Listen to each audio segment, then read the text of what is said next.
이 시간 함께 나누실 말씀 신약 성경 마태복음 15장 21절에서 28절까지 말씀입니다. 마태복음 15장 21절에서 28절 말씀인데요. 길지 않으니까요. 우리 한 목소리로 함께 봉독하도록 하시죠. 예수께서 거기서 나가사 두로와 시돈 지방으로 들어가시니 가나안 여자 하나가 그 지경에서 나와서 소리질러 이르되 주 다윗의 자손이여 나를 불쌍히 여기소서 내 딸이 흉악하게 귀신 들렸나이다 하되 예수는 한 말씀도 대답하지 아니하시니 제자들이 와서 청하여 말하되 그 여자가 우리 뒤에서 소리를 지르오니 그를 보내소서. 예수께서 대답하여 이르시되 나는 이스라엘 집에 잃어버린 양 외에는 다른 데로 보내심을 받지 아니하였노라 하시니 여자가 와서 예수께 절하며 이르되 주여 저를 도우소서. 대답하여 이르시되 자녀의 떡을 취하여 개들에게 던짐이 마땅하지 아니하니라. 여자가 이르되 주여 올소이마는 개들도 제 주인의 상에서 떨어지는 부스러기를 먹나이다 하니 이 예수께서 대답하여 이르시되 여자여 내 믿음이 크도다 내 소원대로 되리라 하시니 그때로부터 그의 딸이 나으니라. 아멘. 예, 오늘 저희가 살펴볼 성경의 장소는 시돈이라는 곳입니다. 히브리어로 치돈이라는 발음이 오히려 좀 가깝고요. 뜻은 사냥하다, 물고기를 잡다라는 뜻을 가지고 있습니다. 이 저스틴이라는 휴대 교부가 있는데 교부가 이 지역을 물고기의 도시로까지 이제 지칭하면서 어업이나 이런 부분에 있어서 굉장히 활성화됐던 도시로 보고 있습니다. 그래서 이 치돈이라는 뜻이 뭐 물고기를 잡다, 물고기를 사냥하다 뭐 이런 뜻으로 이해되는 것이 어떻게 보면 그 도시의 원래 모습, 아주 오래전의 모습 그대로 그 모습이 지칭된 것으로 이제 보고 있습니다. 시돈의 위치를 좀 봐야 되는데요. 첫 번째 지도를 좀 보여주시죠. 예, 여기 예루살렘에서부터 갈릴리 지역을 다 지나고요. 지나서 이스라엘 땅을 이제 넘어가서 현재 이제 레바논 땅입니다. 레바논 땅에 지나가면 들어가면 티레라는 도시가 이제 등장을 해요. 가장 국경 인근에. 이 티레라는 곳은 지난번에 저희가 했었는데 기억을 잘 못하시니까 두로라는 곳입니다. 두로와 시돈 할 때 그 두로가 이 티레라는 곳이고 그곳에서 더 위쪽으로 올라가면 시돈 그러니까 시돈이 오늘 저희가 살펴볼 시돈이 등장을 하는데 이 티레 이게 두로는 그 섬에 가깝습니다. 오히려 이제 해안에서 아주 가까이에 떨어져 있는 섬에 가까워서 그 바다가 그 사이에 있어요. 저희 강화도처럼. 그래서 이제 적의 공격을 자연적으로 좀 방어하기 좀 수월한 그런 곳이었고, 그래서 실제로 알렉산더가 이 지역을 점령할 때 시돈은 그냥 거의 무혈 입성하듯이 입성을 했고, 이 두로 티레는 굉장히 오래 애를 먹었다라는 이제 기록들도 있습니다. 그래서 오늘 저희가 살펴볼 곳이 바로 이 시돈입니다. 다음 넘겨주시면, 예, 그래서 이 예루살렘에서부터 시돈까지 직선거리를 하면 약 200km 정도가 나옵니다. 200km면은 멀죠. 먼데, 저희 나라에서 서울에서 그럼 200km가 어디쯤 떨어졌을까 했더니 광주 정도가 한 278에서 210km 정도 나오더라고요. 그래서 그 정도 거리라고 보시면 됩니다. 그러니까 이제 서울이고 광주 정도 이렇게 한반도 그림을 그려서 이 정도 넓이, 길이라고 보시면 됩니다. 좀 더 확대해서 좀 다음 지도를 보여주시면 여기에 시돈이 있고요. 현재 레바논의 수도인 베이루트가 그 위쪽에 있습니다. 가까운 거리에 있고, 그다음에 티레라 이 두로가 이곳에 있습니다. 그리고 우리 헐몬산이라고 하기도 하고요. 헤르몬산이라고 하는 그 요단강의 기원이 되는 그 산입니다. 그래서 요 곳이 이 시돈에서 동쪽에 위치하고 있습니다.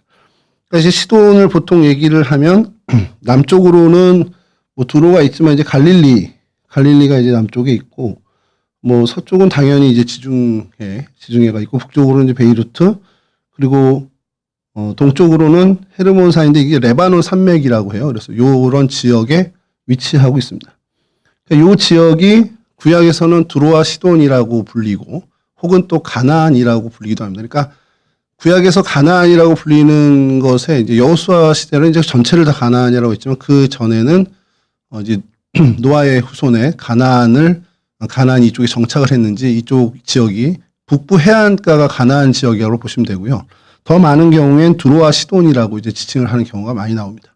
그래서 이 남쪽으로 해안가 남쪽은 우리가 잘 알듯이 블레셋 사람들이 좀 거주를 했었고 해안 이제 북쪽으로는 이 두로와 시돈 사람들, 페니키아인이라고 이제 신약에 와서는 이제 바뀌어요. 이 명칭이 두로와 시돈 사람들을 페니키아인이라고 해서 그러니까 구약에는 그 이름이 없습니다. 이제 헬라어로 지칭하는 게 이제 페니키아, 그래서 신약에서 이제 베니게라고 이제 하다 보니까 이름이 이제 페니키아인으로 이제 바뀌게 된 거고 구약에서는 그 페니키아인이라는 명칭이 아예 없고 그래서 두로와 시돈 이렇게 이제 지칭을 하게 됩니다. 요 가버나움 이게 갈릴리 호수의 가장 북쪽에 있는 게 이제 가버나움 도시인데 거기서 이제 시돈까지의 거리는 한 70km 정도 이제 등장을 합니다. 70km 정도 나오는데 70km면은 평택진에서 안성 정도 그 정도 거리로 보시면 됩니다. 그러니까 이스라엘하고는 사실 그렇게 멀지 않은 곳이에요. 그러니까 오늘 우리가 살펴본 마태복음 15장에도 예수님께서 이제 그 천국복음의 사역을 하시면서 이 두로와 시돈을 충분히 가실 만한 거리였다라고 저희들이 볼 수 있는 그 가까운 지근에 있는 그러한 도시입니다.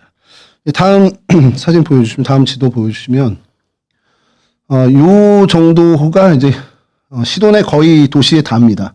그래서 저기 뭐 이렇게 유적들을 좀 표시를 해놨는데요. 아래 위에 있고 저기는 뭐 이방 신전이기도 하고요.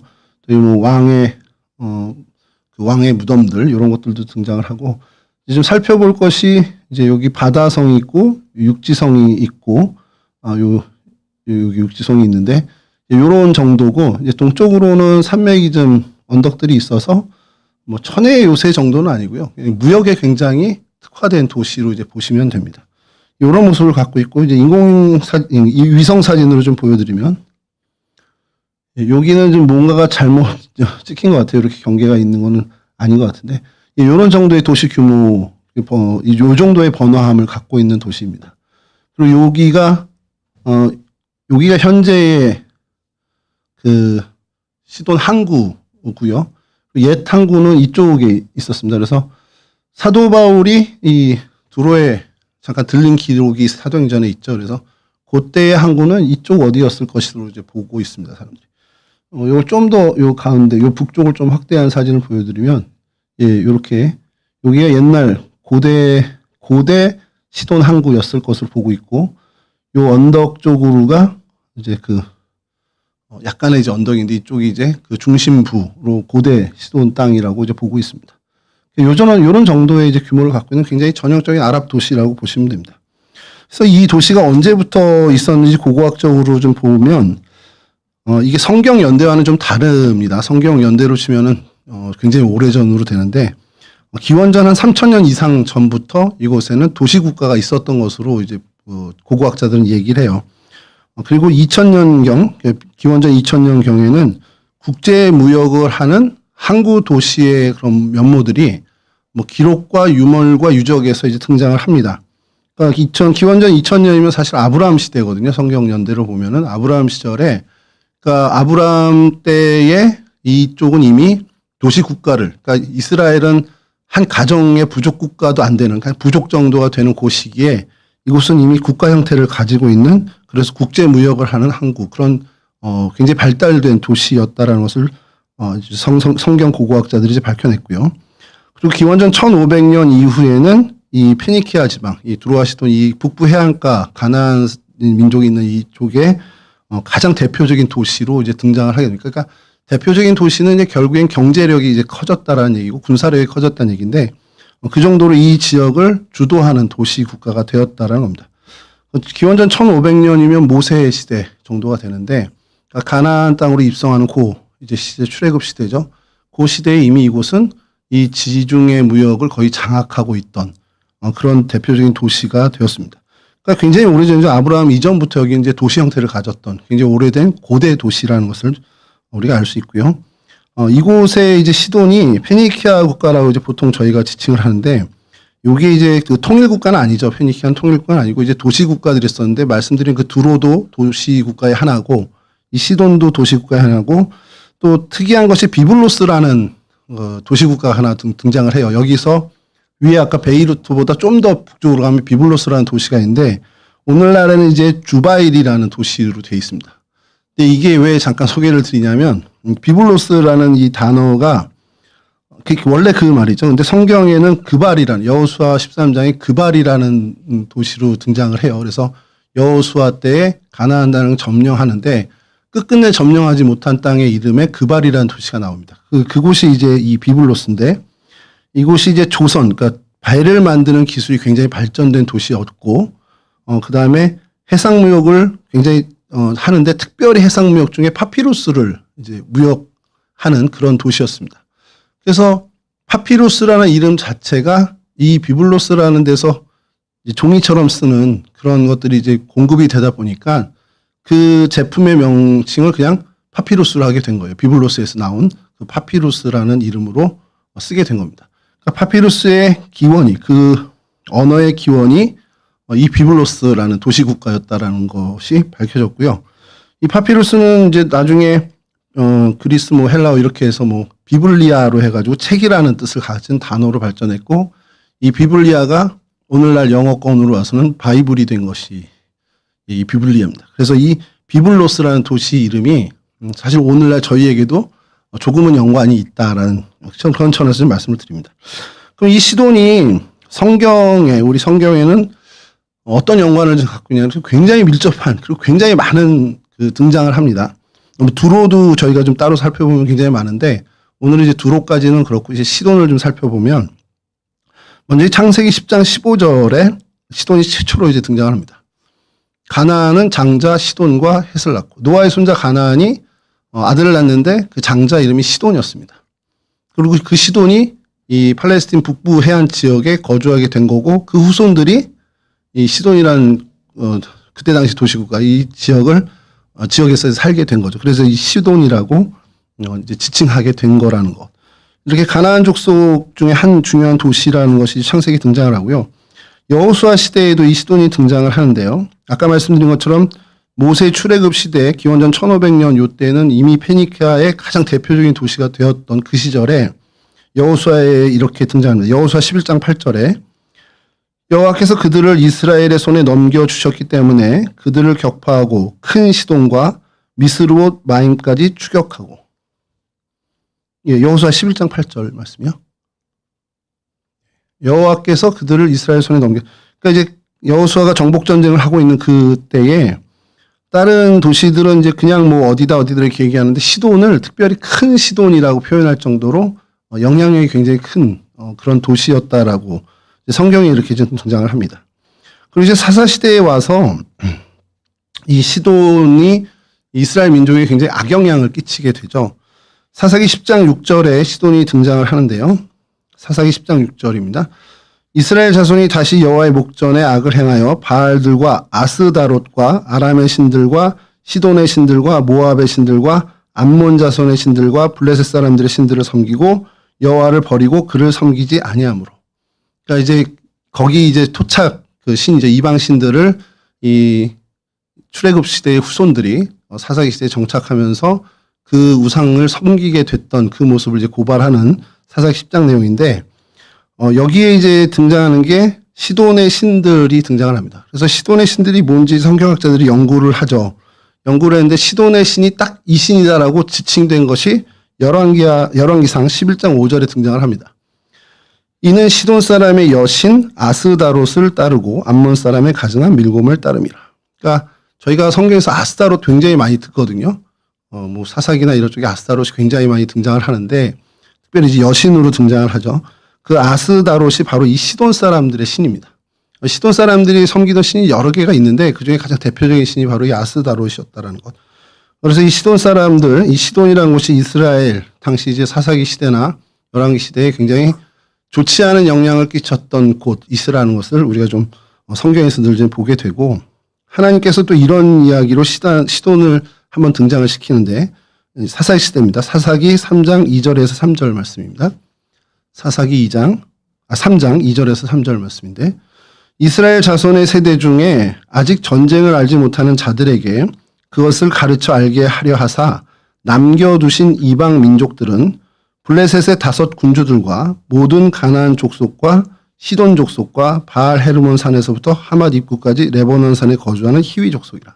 그러니까 히위 족속, 그리고 이제 시돈 족속, 가나안 족속, 블레셋 다섯 족속 요거를 남겨두신 이유가 전쟁을 모르는 이제 다음 세대, 출애굽 다음 세대에게 하나님의 그 능력을 알게 해주기 위해서 어떻게 보면 하나님이 그들에게 교훈하기 위해서 이 민족을 남겨뒀다라는 것이 이제 사사기에 이제 등장하는 내용입니다. 그때 이제 남겨둔 족속 중에 이제 시돈 족속이 등장을 해요. 이렇게 이제 성경에서는 좀 등장을 합니다. 사사 시대까지 이렇게 시돈이 계속해서 등장을 하다가 이 시돈이 이스라엘 민족에게 조금 그래도 긍정적인 측면으로 비춰지는 그 시절이 좀 오게 됩니다. 이 솔로몬 시대인데요. 열왕기상 5장 1절에서 2절입니다. 이제 뭐 두로 왕 히람이긴 한데 이제 백향목을 성전 건축을 해서 백향목을 이제 가지고 오잖아요. 그리고 두로 왕 히람이 이제 다윗을 굉장히 좋아했고 그래서 이 솔로몬에게도 이 성전 건축을 굉장히 도와주게 됩니다. 솔로몬이 기름 부음을 받고 그의 아버지를 이어 왕이 되었다함을 두로 왕 히람이 듣고 그의 신하들을 솔로몬에게 보냈으니 이는 히람이 평생에 다윗을 사랑하였음이라. 이에 솔로몬이 히람에게 사람을 보내어 이르되 하면서 이제 쭉 이야기가 나옵니다. 편지를 보낸 거죠. 사실 히람에게 보냈는데 뭐 여기 이제 시돈이 등장하질 않아요. 그 두로 왕 히람이 등장하는 거고. 근데 이 편지 내용에 쭉 가다가 이제 5절 가서 열왕기상 5장 6절에 가서 이렇게 등장을 합니다. 당신은 명령을 내려, 그러니까 히람에게 이야기하는 거죠. 당신은 명령을 내려 나를 위하여 레바논에서 백향목을 베어내게 하소서. 내 종과 당신의 종이 함께 할 것이요 또 내가 당신의 모든 말씀대로 당신의 종의 삭슬 당신에게 드리리이다. 당신도 알거니와 우리 중에는 시돈 사람처럼 벌목을 잘하는 자가 없나이다. 그러니까 레바논 백향목을 들여와야 되는데 그래서 우리 일꾼도 보내고 당신의 일꾼도 좀 보내서 그 벌목을 했으면 좋겠습니다. 그리고 그 일꾼에 대한 삭슬 저희가 부담하겠습니다. 그래서 당신에게 주겠습니다. 그 얘기를 하는 겁니다. 근데 특별히 이제 시돈 사람을 불러달라는 요청을 이렇게 하는 겁니다. 그래서 시돈 사람이 당시에 벌목하는 데 있어서는 굉장히 앞섰던 사람. 이게 뭘 의미하냐면 배를 축조하는 그 조선술이죠. 조선술이 굉장히 뛰어났던 사람들이 시돈에 많이 있었다는 거. 그러니까 그만큼 조선 산업이 굉장히 발달된 도시였다라는 것을 이제 반증하는 이야기라는 겁니다. 이렇게 시돈이 두로도 마찬가지 시돈이 이 솔로몬 시대에는 이스라엘 백성에게 그렇게 악영향을 줬다기보다는 그래도 좀 좋은 긍정적인 측면의 모습을 보여주는 것이 성경에 등장을 해요. 그러다가 이제 열왕기상 16장에 가서는 그 유명한 엘리야 시대입니다. 엘리야 시대에 이런 이제 사건이 벌어집니다. 열왕기상 16장 31절입니다. 느밧의 아들 여로보암의 죄를 따라 행하는 것을 오히려 가볍게 여기며 그 아합 왕에 대한 얘기입니다. 시돈 사람의 왕 엣발의 딸 이세벨을 아내로 삼고 가서 바알을 섬겨 예배하고. 그러니까 아합 왕이 이제 등장해서 정략적 결혼을 인근의 부족 국가들하고 이제 그 국가들하고 정략 결혼을 맺는데 그때 시돈 왕 엣발의 딸 이세벨을 아내로 삼게 됐다라는 것. 그리고 이것이 엘리야 시대의 이스라엘에게 어떻게 보면 가장 혹독한 어떻게 보면 저주 같은 이제 일이 시작된 그 얘기의 시작이 됩니다. 그래서 이세벨이 이 시돈의 왕의 딸이었다라는 것을 이제 열왕기상에서 이제 얘기하면서 시돈이 이스라엘 민족에게 이만큼 악영향을 끼쳤던 것을 다시 한번 좀 보게 되죠. 그러니까 구약을 이제 보면은 구약의 이스라엘 역사를 쭉 보면 이 시돈이라는 곳이 솔로몬 시대에 잠깐을 제외하고는 이스라엘 민족에게 있어서 사실 굉장히 걸림돌이 되는 민족이었습니다. 그래서 사실 여기가 이스라엘 사람들에게는 부정적인 지역일 수밖에 없어요. 그리고 이방인인데 이방인 중에서도 사실은 굉장히 우리 민족을 타락하게 했던 그런 어떻게 보면 걸림돌이 되는 존재였던 것이 이스라엘 사람들에겐 뭐 신약 시대까지 와서도 계속 그 정서가 이어지고 있습니다. 이런 어떤 지역 감정을 가지면 안 될 텐데 그래도 어쩔 수 없이 역사가 그렇게 오다 보니까 솔로몬 시대를 잠깐을 제외하고는 계속해서 이스라엘 백성에게 굉장히 큰 걸림돌이 되는 시돈 사람, 그러니까 이 페니키아인들, 베니게 사람, 시돈 사람, 뭐 가나안 사람 이러면 이스라엘 백성에게는 병적으로는 거부하는, 그러니까 사람 취급 안 하는, 그래서 오늘 본문에도 등장하는 그런 정서가 분명히 있었다라는 겁니다. 그리고 신약 시대에 와서 오늘 대표적인 시돈의 어떤 이야기는 오늘 이제 두로와 시돈 지방에 가셔서 가나안 여인을 만났던 이것이 가장 대표적인 사건인데요. 이 사건을 동일하게 기록한 이제 마가복음의 기록을 보면 오늘 여기서 이제 가나안 여인이라고 이렇게 등장을 하는데 가나안 여자라고 되어 있는데 마가복음에 가서는 동일한 이 본문의 그 여인을 수로보니게 족속이라고 표현을 합니다. 그래서 이게 좀 헷갈렸어요. 되게 헷갈려서 야 이건 또 주석 찾아보면 나오겠지 하고서 열심히 주석을 찾았더니 아니나 그러니까 너무 같은 여자를 지칭하는 겁니다. 지칭하는데 가나안 지역에 있으니 가나안 여자라고 지칭을 하기도 하고 근데 이 여자가 민족적으로 인종학이라고 해야 되나요? 그 인종학적으로는 수로보니게 사람인 거예요. 그래서 수로보니게가 무슨 말이냐면 이 수로라는 것은 시리아를 얘기하는 겁니다. 이제 헬라어를 이제 우리 한자어로 바꾸다 보니까 이제 시리아를 수로라고 이렇게 한 거죠. 그리고 보니게는 페니키아입니다. 그러니까 영어로 쓰면 이제 페니키아예요. 근데 페니키아인데 이제 그거를 헬라어로도 뭐 페니키아이긴 한데 우리말로 이제 한자어로 하다 보니까 이게 보니게 이렇게 돼버린 겁니다. 수로 보니게는 시리아에 속한 페니키아 지방 사람이란 뜻이에요. 그래서 시리아 지역에 우리나라 지금 대한민국의 뭐 경기도 이런 식으로 시리아라는 그 땅에 지방이 이제 보니게 그러니까 페니키아 지방이 되는 거죠. 거기에 있는 여자라는 것입니다. 그래서 수로보니게 여인 그러면 시리아 페니키아 지방 사람 이렇게 이제 해석하면 되고 그것을 다른 말로는 가나안 지역이라고 했습니다. 그러니까 가나안 지역이라고 했다 보니까 가나안 여자라고도 하고 이제 마가복음에선 수로보니게 여자라고 이렇게 하기도 하는. 그건 좀 참고적인 얘기고요. 근데 예수님께서 이 시돈에 대해서 오늘 사건 외에 말씀으로 한번 이제 등장을 해요. 예수님 말씀에 한번 등장을 하는데 누가복음 4장 26절입니다. 엘리야 시대의 얘기를 해요. 엘리야 시대에 이세벨이 시돈 왕의 딸이었고 그래서 굉장히 악영향을 줬는데 그 이세벨과도 굉장히 악연이 있었던 이 엘리야가 아이러니하게도 시돈 지방에 가게 되죠. 그래서 예수님께서 이럽니다. 엘리야가 그중 한 사람에게도 보내심을 받지 않고 그러니까 이스라엘 땅에 어떤 사람에게도 보내심을 받지 않고 오직 시돈 땅에 있는 사렙다의 한 과부에게 뿐이었느니라. 그러니까 사렙다 과부라고 이제 신약에는 돼 있지만 우리가 잘 알고 있는 열왕기상 17장 9절을 잠깐 보시죠. 열왕기상 17장 9절은 너는 일어나 시돈에 속한 사르밧으로 가서 거기 머물라 내가 그곳 과부에게 명령하여 내게 음식을 주게 하였느니라. 열왕기에는 사르밧이라고 나오죠. 근데 아까 말씀드린 누가복음 4장에는 예수님께서 엘리야를 얘기하면서 이스라엘 땅 어떤 사람에게도 보내심을 받지 않고 오직 시돈 땅에 있는 사렙다의 한 과부에게 갔다. 이렇게 하는데 이게 같은 말입니다. 그러니까 사렙다는 헬라어고요. 사르밧은 히브리어입니다. 그러니까 같은 지역을 얘기하는 다른 명칭이라고 보시면 됩니다. 여하튼 이렇게 이제 사렙다 그리고 사르밧으로 가게 되는데 이게 시돈에 속한 곳이라는 거예요. 그래서 지도를 한번 보여드리면요. 다음 지도 보여주시면 예, 여기가 아까 저희가 계속 살펴보면 시돈이고요. 여기가 밑에가 두로입니다. 그리고 중간에서 약간 시돈 쪽으로 치우친 곳이 예, 여기가 사렙다입니다. 예, 오늘날에도 그냥 그렇게 사렙다라고 부르기도 하고 정확히는 뭐 사라판드라고 이렇게 부르기는 하는데 아랍어로 이제 사라판드라고 하더라고요. 그래서 이곳이 시돈에 이제 속해 있는 행정구역상 지금도 시돈에 속해 있는 곳입니다. 그래서 이곳이 결국 엘리야도 시돈 여인을 만나서 그 과부에게 공개를 받은 거고 예수님도 오늘 본문에 가서 이 시돈의 가나안 여인을 만나게 된 거고 누가복음에 이제 이야기하시는 그 이야기도 엘리야는 그 시돈에 가서 가나안 여인을 만났고 그리고 오늘 마태복음 10장에 예수님도 시돈에 가서 가나안 여인을 만나는 약간은 좀 이게 연결되는 그런 모습이 좀 있죠. 여기가 이제 복음서에 나오는 이제 시돈에 대한 이야기고 이제 사도행전에 가서 시돈이 마지막으로 한 번 더 등장을 합니다. 사도행전 27장 3절입니다. 이튿날 시돈에 대니 율리오가 바울을 친절히 대하여 친구들에게 가서 대접받기를 허락하더니 그 로마로 압송될 때 큰 풍랑을 당하잖아요. 그리고 막 우여곡절 끝에 살아나게 됐는데 시돈이란 항구에 정박을 하게 됩니다. 근데 그때 율리오가 이 사도 바울에게 선정을 베푸는 거죠.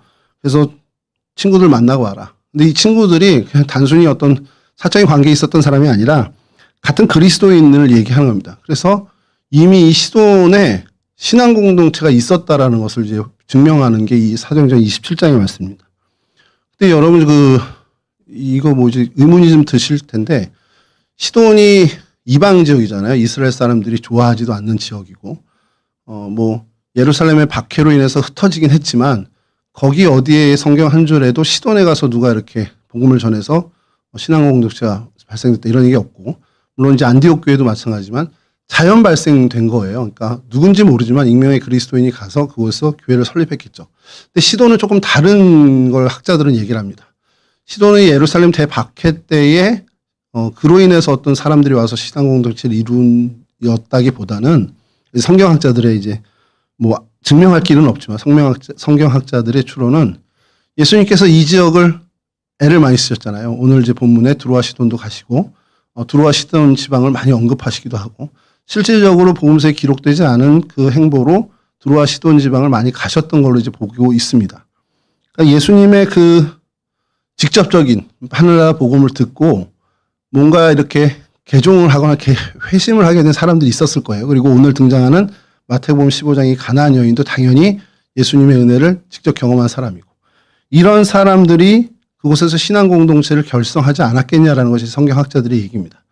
그러니까 오늘 마태복음 15장과 이 사도행전 27장 이 3절의 말씀이 어떻게 보면 굉장히 이어질 수 있는 가능성이 굉장히 크다라는 겁니다. 예수님의 이 복음의 천국 복음의 씨앗이 한참 뒤에 사도 바울을 환대해주는 신앙 공동체로 열매 맺게 되는 그러한 일들을 저희가 좀 보게 된다는 거죠.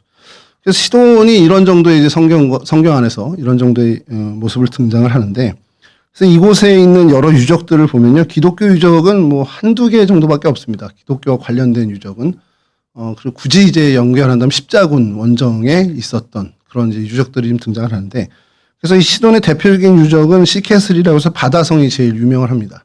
그래서 다음 사진 보시면 요게 바다성이라는 그 유적입니다. 원형이 굉장히 잘 보존된 이유가 알렉산더가 이곳을 점령할 때 거의 무혈입성하듯이 이제 들어오다 보니까 아주 쉽게 했었고, 그리고 이것은 뭐 그때 당시는 아니고 이후에 이제 십자군 때에 와서 이 성을 다시 재건한 겁니다. 그때 당시 있었던 그 해안의 초소 같은 그런 이제 성을 십자군이 이쪽에 와서 자기네들 양식으로 좀 더 보존한 게 오늘날까지 보존이 되고 있는 거죠. 여기 이름 보시면 6,000년 된 그 살아있는 유적이라고 되어 있습니다. 이 도시가 얘네들이 생각할 때 주장은 6,000년 이상 된, 그러니까 기원전 4,000년 정도입니다. 성경의 기원전 4,000년 성경연대로 가면 거의 아담 시절이거든요. 그러니까 그 시절부터 있었던 국가다, 도시다 이렇게 얘기를 하는데 발음이 좀 이상하지 않습니까? 사이다로 되어 있습니다. 시돈이 아랍어로는 사이다입니다. 그래서 아랍 사람들이 우리나라 와서 사이다 달라고 그러면 되게 좀 다른 의미를 갖고 있나 봐요. 뭐 사냥 뭐 이런 의미를 갖고 있으니까.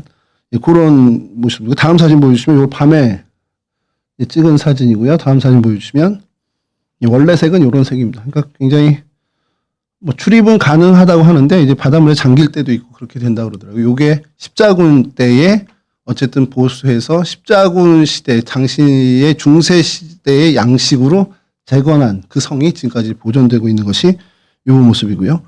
그래서 좀 요거를 높은 각도에서 드론 촬영을 한 사진을 보면 다음 사진 보여주시면 이런 정도의 이제 모습을 갖고 있습니다.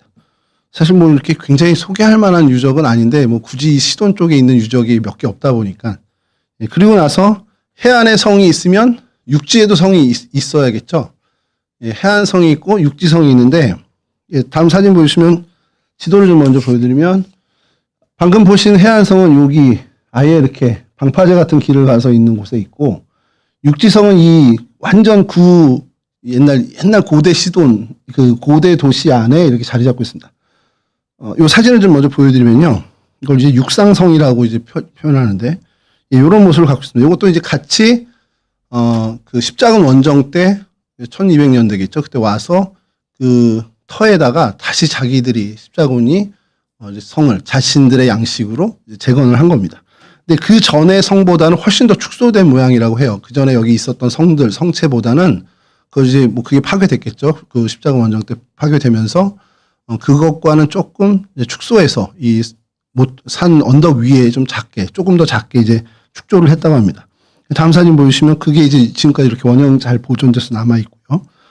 다음 사진 보여주시면 이곳에서 시내 쪽을 바라본, 그러니까 언덕 위에 있습니다. 육상성이고, 그리고 이걸 이제 드론으로 촬영한 사진이 다음 사진 보여주시면 이렇게 돼 있고 해안가도 이제 볼 수 있는. 그러니까 위에서 바닷가도 보고 육지 이제 산맥에서 넘어오는 그 통로도 볼 수 있는 굉장히 어떻게 보면 군사 요새가 되는 거죠. 근데 이곳이요 원래 그 십자군 시절 이전에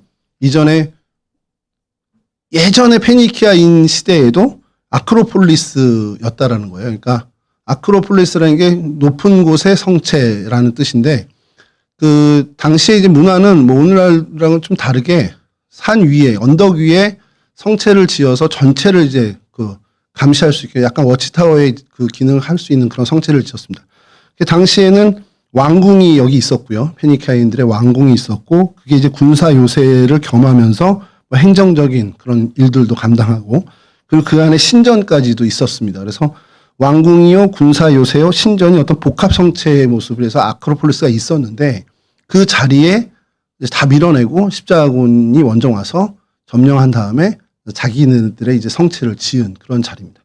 그러니까 이 자리는 기원전 수천 년 전부터 시돈의 어떤 중심되는 언덕이었고 그리고 성체와 어떤 공동 그 도시국가로 발전하면서 성체를 짓고 어떤 공공 복합 건물을 지었던 곳인데 파티마 왕조 때의 왕궁으로 굉장히 쓰였던 기록이 있습니다. 그래서 파티마 왕조의 그 요새 그리고 그 왕궁이었는데 십자군이 원정 와서 이것을 부시고 성체를 지었습니다. 그리고 이것을 육상성이라고 하는데 특별히 세인트 루이스 캐슬이라고 부릅니다. 이제 이 아랍 사람들은 그렇게 안 부르는데 이제 그렇게 지어서 이름을 붙인 거죠. 그러니까 지금까지도 역사학적으로는 이제 세인트 루이스 캐슬이라고 보고 있습니다.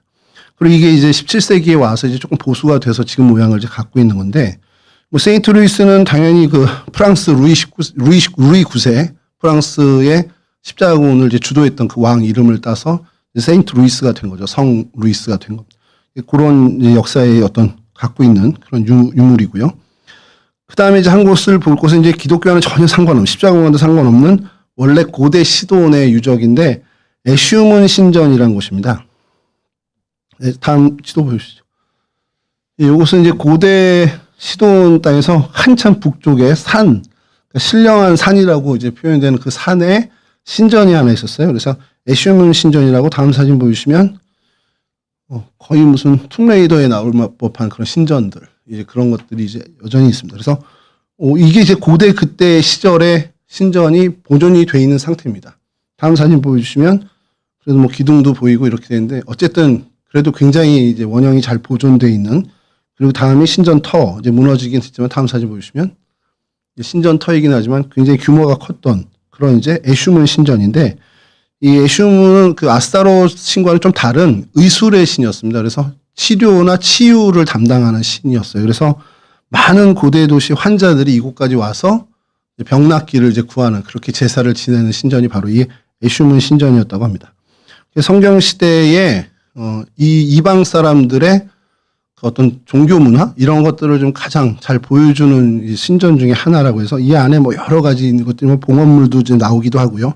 어떤 석상들도 나오게 했는데 그것이 굉장히 그런 가치가 있다고 합니다. 그 다음에 이제 이 지역에 그 아랍권이죠. 아랍권들이 이제 뭐 오스만 투르크까지 해서 왕들의 무덤이 있는 곳인데, 다음 사진 보여주시면 이 고대 시돈에서 아래쪽에 있습니다. 그래서 그냥 이곳은 그냥 아인회화라는 지역이에요. 그 지금은 아인회화라는 지역인데 그곳에 이제 왕들의 묘실이 이제 있습니다. 근데 하나도 흔적이 없어요. 사진 보여주시면 이 주거지 밑에 있습니다. 그냥 바빠요. 그래서 여기가 팔레스틴 난민들 촌이에요. 그러니까 팔레스틴에서 이렇게 막 올라온 사람들 있잖아요. 난민이 돼서 올라온 사람들을 이 레바논에서 수용할 수가 없으니까 이곳에 지금 머물게 했습니다. 그러니까 그때 뭐 유적이고 뭐 그럴 여유가 없었던 거죠. 근데 그 사람들이 정착해서 막 집도 짓고 막 이렇게 되면서 이렇게 이제 도시가 형성이 돼버린 겁니다. 그래서 이 아인헤아가 다음 사진 보시면 이런 식으로 집이 형성되는데 이제 군데군데 조금씩 이제 왕들의 묘역의 흔적이 있고, 그래서 이제 레바논에서 한번 좀 발굴을 해보자 해서 그 몇몇 집들을 좀 부시면서 발굴을 하게 돼요. 다음 사진 보여주시면 이렇게 이제 발굴을 하게 되는데, 이게 이제 그 유럽 쪽에 있는 나라들의 발굴팀이 와서 하면 좋은데 이제 그렇게 못했던 것 같아요. 그래서 발굴 중에 그렇게 많은 것들은 하지 못하고 그 이후에 프랑스와 몇몇, 특히 이제 튀르키예에 있는 그 고고학 팀이 가서 본격적으로 발굴합니다. 다음 사진 보여주시면, 예, 그래서 이제 계속해서 드러나죠. 그 밑에 있던 이제 왕실 묘역들이 드러나는데, 이곳에서 관이 이제 하나, 기가 막힌 관이 원형 보존으로 나타납니다. 다음 사진 보여주시면 이 석관이 등장을 합니다. 그래서 이거는 이스탄불의 박물관으로 옮겨지죠. 다음 사진 보여주시면 여기에 쫙 뭐가 이렇게 새겨져 있는데 알렉산더 대왕의 전투 장면이 조각되어 있는 겁니다. 근데 이게 알렉산더 대왕의 왕실은 그 묘역은 아니고요. 그냥 페니키아의 한 왕의 석관인데 그냥 그 알렉산더를 존중했는지 그와 같은 왕이 되고 싶었는지 모르지만 그 알렉산더의 전투 장면을 새긴 관에 이제 묻히게 된 겁니다. 그래서 이게 발견돼서 모르겠습니다. 이제 고고학적으로는 굉장히 의미심장한 그런 석관이고 굉장히 원형이 잘 보존된 것으로 평가를 받고 있어서 이스탄불 박물관에 지금 현재 보관이 돼 있다고 합니다. 이런 정도가 이제 이 시돈의 유물이고 기독교와 연결되는 유물이나 유적은 말씀드린 것처럼 시돈 항구입니다. 사도행전에 그 등장하는 사도 바울이 등장했다라는. 그래서 시돈 항구를 멀리서 찍은 사진 한 장 정도 보여드리면 다음 사진 보여주시면요. 예, 이런 정도 옛날 항구 이제 보여드리고 그리고 이제 하나가 조금 의미 있는 것이 아까 말씀드린 사도행전 27장에 사도 바울이 이 시돈항에 도착했을 때 신앙 공동체가 있었을 것이라고 추정을 했잖아요. 그 신앙 공동체가 분명히 있었던 것으로 이제 학자들은 이제 생각을 하고 아마 그 지역에 있었던 신앙 공동체나 십자군 원정 뭐 이런 때에도 다 그런 생각들이 있었던 것 같아요. 그래서 그들을 좀 이제 그 기념하자 해서 동로마 제국이 이 지역을 다스릴 때 성당을 하나 짓게 됩니다. 그래서 다음 사진 보여주시면 사도행전 20장 3절 다시 한번 읽어드릴게요. 20장 3절에 이튿날 시돈에 대니 율리오가 바울을 친절히 대하여 친구들에게 가서 대접받기를 허락하더니 이게 이제 근거가 되는 거죠. 그리고 27장 4절에서 5절입니다.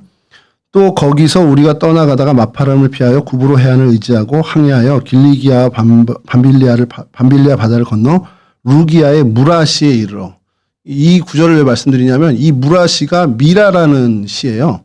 이 미라의 주교가 있었습니다. 니콜라스라는 주교가 있었는데 그 주교가 돌아가신 다음에 이 신앙공동체를 좀 기념하자 해서 이 동로마 제국 쪽에서 성당을 짓습니다. 그리고 성당의 이름을 니콜라스 기념 성당으로 이제 봉헌을 하는 거죠.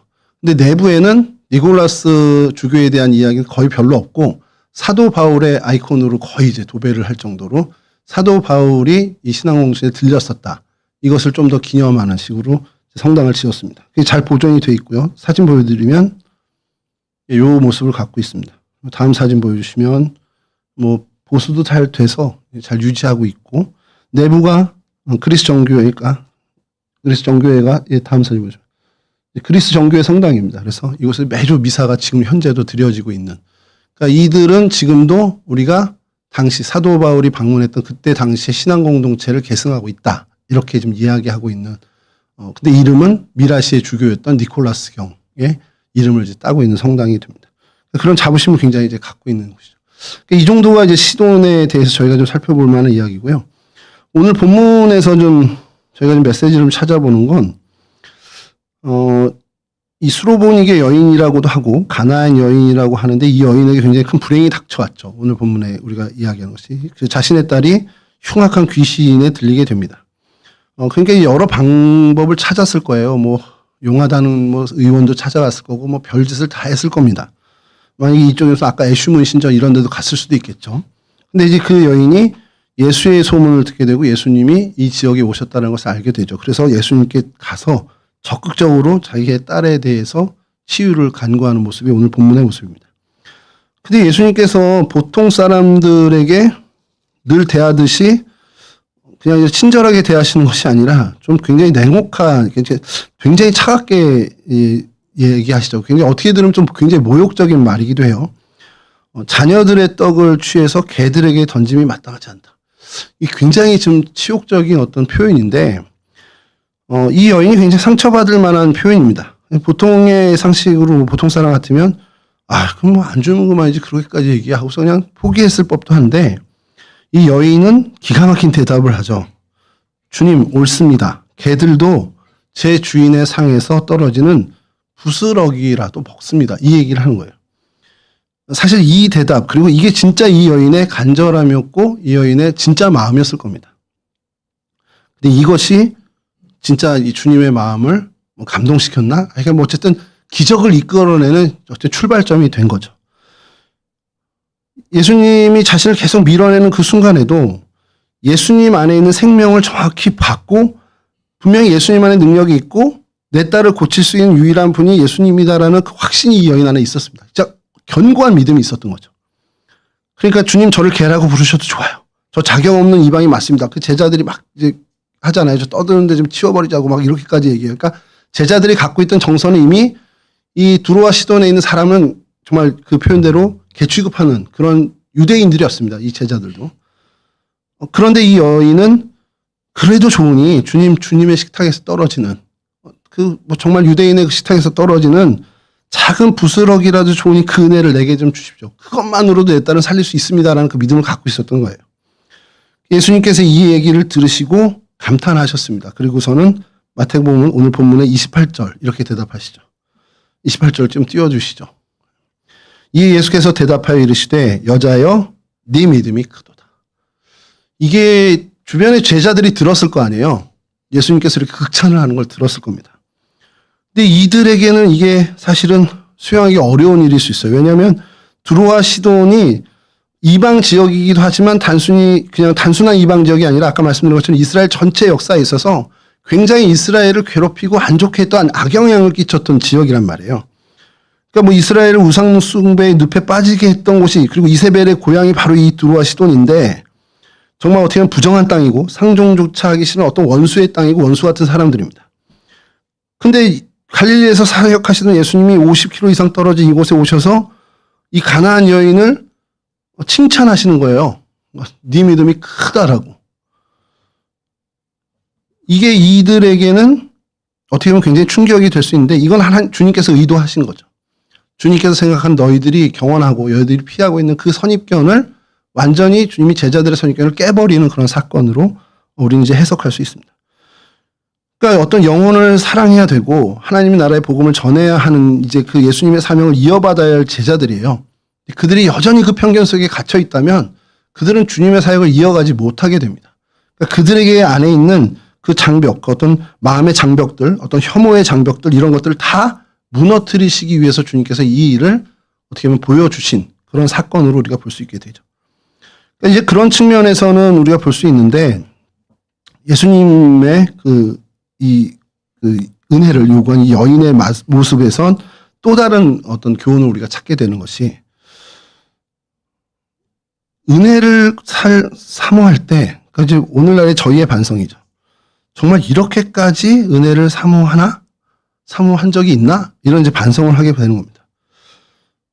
예수님께 가까이 나갈 때 주변에 있는 유대인의 온갖 비난이 있을 거라는 걸 모르지 않았을 겁니다. 근데 그 비난을 뚫고 가서 그 부스럭의 은혜라도 구하는 그러한 모습, 이 여인의 모습이고요. 그래서 주님께서 그 모습을 보시고 진짜 은혜를 베풀어 주셨죠. 근데 저는 거기서 한 단계 더 나가서 이 여인이 그 딸이 고침을 받고 분명히 고침을 받았죠. 주님께서 네 딸이 나았다고 얘기해. 네 믿음 될 거라고 해서 나았습니다. 이 여인이 이 은혜를 어떻게 그 다음에 가져갔을까? 그게 사도행전 27장 3절로 저는 이어졌다라는 걸 성경학자들의 의견에 굉장히 동의를 하는 거예요. 27장 3절 이튿날 시돈에 된 율리오가 바울을 친절히 대하여 친구들에게 가서 대접받기를 허락하더니 예수님의 사역과의 사도 바울의 시간은 그렇게 오랜 기간이 떨어진 시간은 아닙니다. 뭐 그래도 10여 년 정도 뭐 떨어진 정도의 시간이겠죠. 그 사이에 이 자리에 신앙 공동체가 생겨졌다. 이 부스러기 은혜를 받은 이 여인으로 출발된 것이 아니겠냐라는 생각, 충분한 어떤 상상을 해보는 거죠. 이 부스러기 은혜가 정말 말 그대로 부스러기가 아니고요. 어마어마한 씨앗이 된다라는 것을 우리가 생각할 필요가 있다는 거죠. 내가 주님 앞에 나아갈 때 걸림돌이 되는 게 많이 있을 겁니다. 내 자격이 있을까 뭐 이런 것부터 해서 내가 너무 유난 떠는 거 아니야? 사람들이 날 보면 뭐라고 할까? 내가 새벽기도 시작했더니 친구들이 야 그만해. 뭐 너 네가 무슨 언제부터 예수를 그렇게 잘 믿었다고 이런 얘기 하는 거 아닐까? 이런저런 정말 생각할 것들이 많아요. 주님 앞에 나가서 내가 정말 간구해야 되는데 주님께 매달려야 되는데 여러 뭐 내 스스로의 어떤 죄책감도 있겠죠. 내가 이렇게 살아왔는데 주님이 나에게 은혜를 주시겠어라는 그것부터 여러 사람들이 나를 어떻게 볼까? 마치 예수님 주변에 있는 제자들이 자기를 보는 그 시선을 의식했을 수 있는 이 가나안 여인처럼 우리도 그런 생각하는 것이 있을 수 있겠죠. 근데 그 가나안 여인은 그 모든 것을 넘어서서 주님께 가까이 나갔다는 겁니다. 오늘 우리에게 필요한 믿음의 자세가 이게 아니겠냐라는 거예요. 내 안에 있는 자격 없음, 그리고 여러 생각들, 어떤 사람들이 나를 생각하는 이 모든 생각들을 정말 깨트리고 주님 앞에 나가야 된다는 겁니다. 그리고 정말 주님이 주시는 부스러기 은혜라도 좋으니 주님 나를 살려주십시오라는 간절함이 우리 안에 있어야 한다는 것이죠. 그럼 바라기는 이 은혜의 부스러기를 정말 사모하는 저와 여러분 됐으면 좋겠고요. 그리고 우리가 그런 사모하는 이 은혜의 부스러기가 훗날에 우리의 삶을 통해서 어떠한 결실을 맺을지 모릅니다. 이건 상상이긴 한데 이 가나안 여인의 이 부스러기 은혜가 사도 바울을 맞이했던 신앙 공동체로 열매를 맺었다라고 생각한다면 우리의 그런 주님께 간구하는 부스러기 은혜가 우리 자녀의 세대에, 우리 자녀의 자녀의 세대에 어떠한 결실을 맺지는 우리는 아무도 상상할 수 없다는 거죠. 나는 비록 지금 주님 앞에 자격 없고 정말 씨름하면서 정말 부족한 마음으로 주님 앞에 나가서 정말 매달리고 애원했는데 그 애원한 그래서 주님께서 우리에게 베풀어 주신 은혜가 내 삶에서가 아니라 내 자녀에서 우리 후손의 우리 후대의 삶에서 어떠한 결실을 맺을지 우리는 아무도 장담할 수 없다는 겁니다. 훨씬 더 큰 아름다운 열매를 주님께서 결실하게 해주시리라 믿는 그 믿음을 좀 가졌으면 좋겠다는 것이. 그래서 여러분 우리가 살아가는 여러분들 삶의 자리에서 이 은혜의 부스러기를 사모하는 마음으로 살아가는 그래서 정말 하나님이 베풀어 주시는 그 은혜의 기적을 매번 경험하는 그런 은혜의 주인공들이 되었으면 좋겠습니다. 이와 같은 은혜에 늘 넘치시기를 주님의 이름으로 간절히 축원합니다.